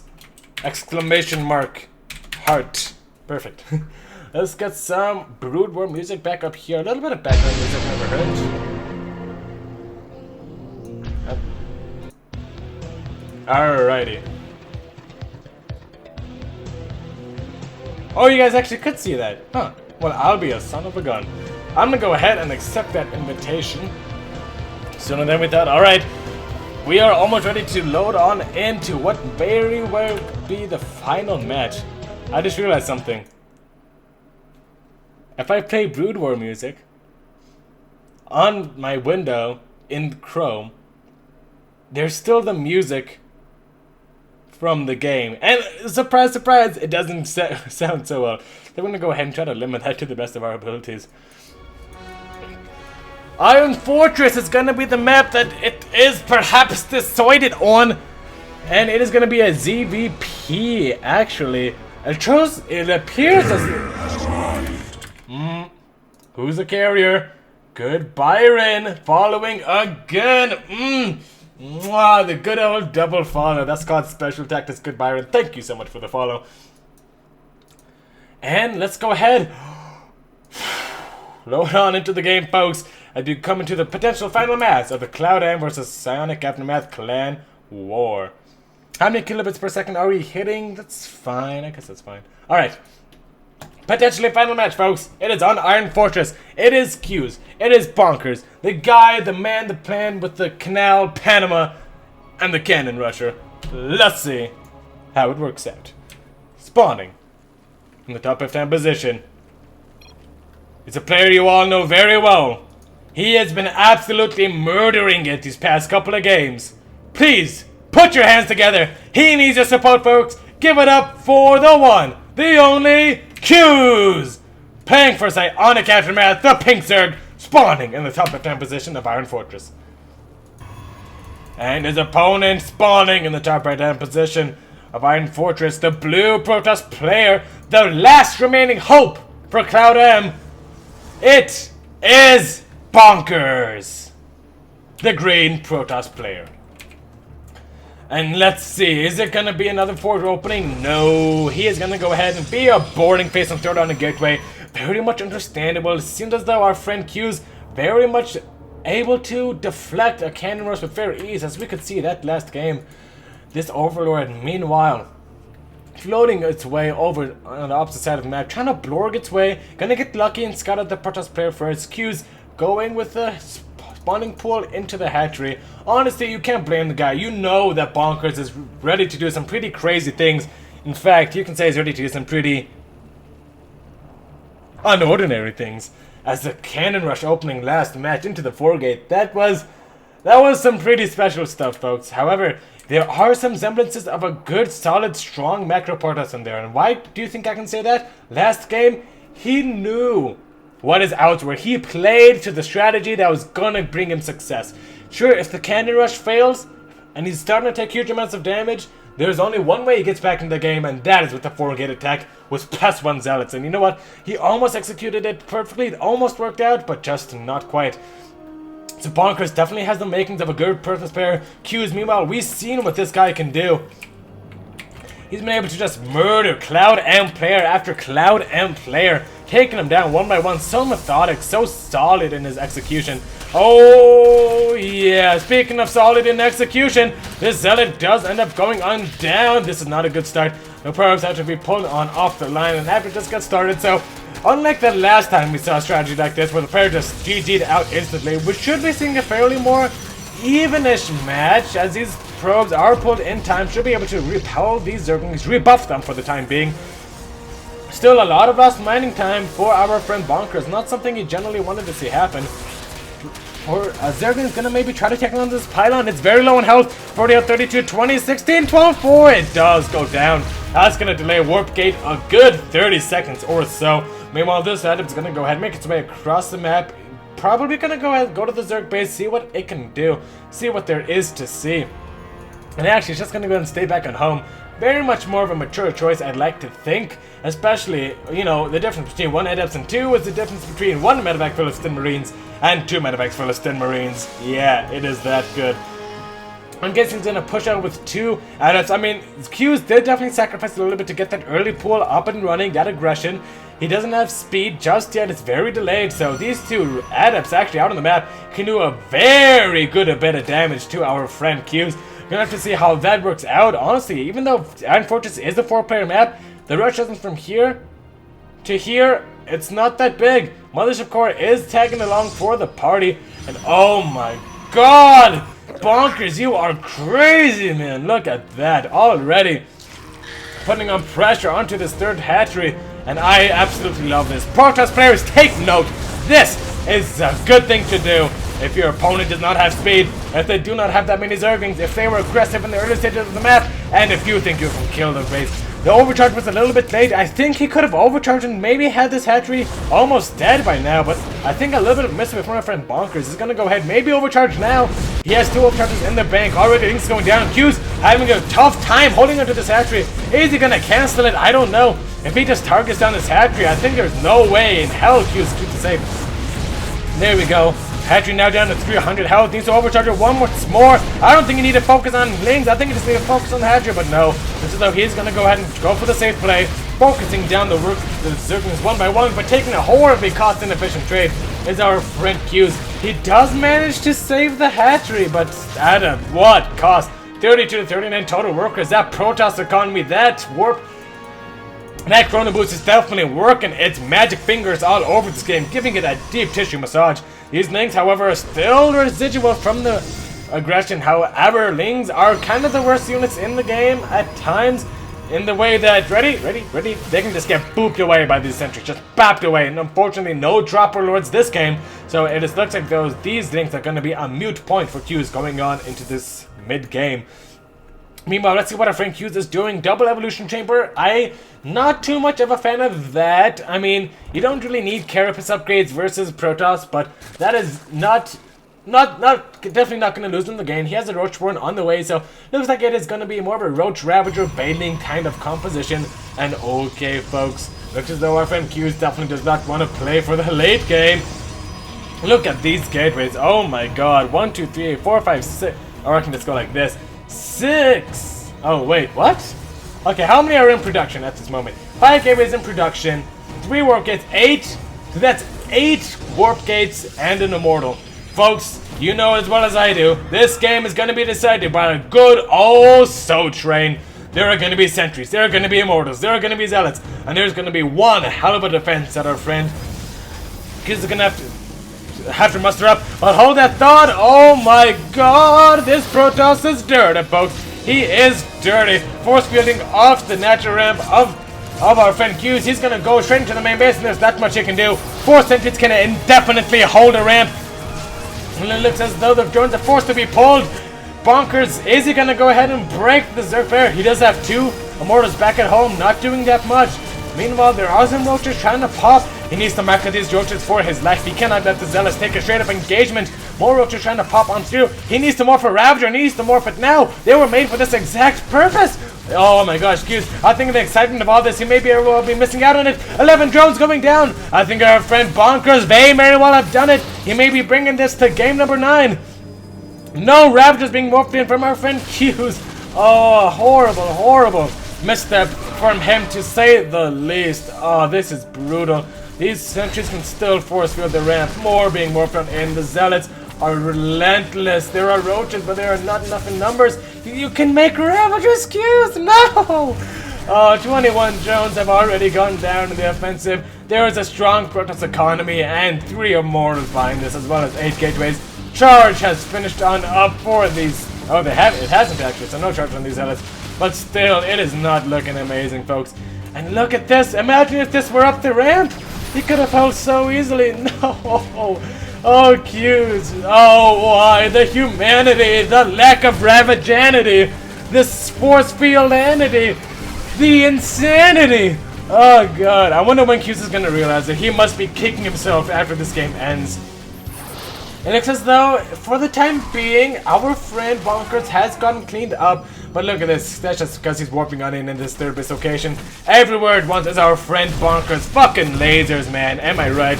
Except it's more like destruction into of death. There's no way 3 roaches doesn't kill this with good micro. And actually, maybe there is. If he loses these roaches, that is the end of this push. Can our friend Q's do it? Will Bonkers back through? The micro was pretty alright. The Zealot's trying to focus on the queens, but it's not going to be enough. Our friend Bonkers got a bit too ahead of himself. Didn't have the support. These roaches still getting massacred though. The push is not over just yet. The war president gets picked on off. These mortars are completely unsupported. Oh my gosh, if there's a swell of things, if there's a swell of anything, he needs to do it and he needs to have it now. Reinforcements have arrived. This is getting focused. Can he take it down? 270 health. No. It does end up getting cleaned up, and our friend Q's miraculously, through some unforeseen godlike event, David Kim, in his last moments of retirement from the StarCraft team, smiled upon him and said, "Thou shalt hold thine soul train." And hold thine soul train he did. And now our friend Bonkers finds himself in a pretty precarious position. He has a war prison, but he lost his immortals. This has taken such a long time to remake. Look at this, the most annoying thing Q's can do. He's going to delay this Nexus by a full minute. I am not joking, folks. A full minute before this bad boy goes down. Look at that. He's going to have to walk over there by himself and destroy it. Our friend Q's getting angry. He knows that he can maybe do something in the middle of the map. Bonkers is going to go ahead and try to do the same thing. However, our friend Q's, he sees that he is not fooled for a second. He sees that war prism and he's going to have units to respond against it. At least he should. Oh shit, this could get very ugly very, very quickly, folks. Oh, so exciting. Looks as though there are a decent amount of Zealots, but they don't have charge, so they are the worst units that Protoss can possibly make. These Zealots can just get kited to oblivion. And it looks as though these sentries are gonna unload. One force field going down here, but it's not gonna be enough. This 4 over here preventing the warpins. And it looks as though these Zealots just getting kited by the roaches. The overcharge trying to desperately hold on. The corrosive bios rain down. 1 go down. The triple overcharge. Better than 4 immortals trying to do what they can to the roaches. But they do not move. And the cyber core is gonna go down. Stalker's being made, but I feel as though that is too late. He could not. He needed to make those much earlier. He couldn't have lost the immortals. He couldn't have lost the warp island. He couldn't have not warped into the main base. All these mistakes from our friend Q's now finally being expressed. And more than that, exploited by our friend Q's as he relentlessly ravages the natural mineral line of our friend Bonkers. And I think Q's may be coming back with the reverse sweep. There's a desperate warping on Zealots. But I don't think it is going to be enough. The last proud immortal falls. GG! And Q's has done it. Reverse sweep CloudM in the clan war of Psionic Aftermath versus CloudM in the most amazing comeback I have ever seen in clan war terms. Oh man, that is one raspy ass voice. GG indeed. Oh wow. That was amazing. Could you guys feel the hype? I could feel the hype. GG. Oh my god. Oh my goodness. Everybody, when Q's comes in here, just please. Q's, you present your Johnson to me in real life. I shall do amazing things to it. You are an amazing Zerg player, and no one can ever doubt that. You know exactly what you need to do to win, and you do not let anyone tell you otherwise. Oh my god. Oh, it's always so tiring when it gets to 9 games. Oh well, I had a blast casting it. I hope you guys had a blast watching. Oh my gosh. That was incredible, man. That was incredible. Oh, folks, this could not have been possible without your viewership. Thank you so much for tuning on in. Excuse me. Yes, thank you so much for tuning on in. You are seriously what makes all of this beautiful streaming possible. You can go ahead and follow Sonic Aftermath for more beautiful casts like this, for more amazing clan wars, and to see some semi-professional players do some semi-professional tactics on ladder. You can go ahead, if you thought I did a good job here, it would mean the universe to me if you could check out my channel on youtube.com/user/Mr789, or just go to youtube.com, just type in Mr789, do something there. You can go ahead and like, subscribe if you are so inclined. Check out my cast. If you have anything you want us to cast, you can email them to me at Mr789@outlook.com. My pleasure. Smiley face. Is that enough supporting for me? Yeah, I think that is it. See ya, Mr. 79. See ya later, little earthquake. I am gonna go ahead, just pour myself out just a little bit longer while I link my channel in chat, because I gotta promote myself. God, that was so great, man. That was an amazing game. That was an amazing series, honestly. I loved it. I loved every second of it, and I hope you folks did as well. Here is the channel link if you are so inclined. There's my email. Send your replays to me, and I will nom them up. Check these out if you are so inclined. Smiley face. Thanks for having me. Heart. And I think that's it for me. And folks, this is Mr. 709 signing off and telling you to remember that the internet could always use some more heroes.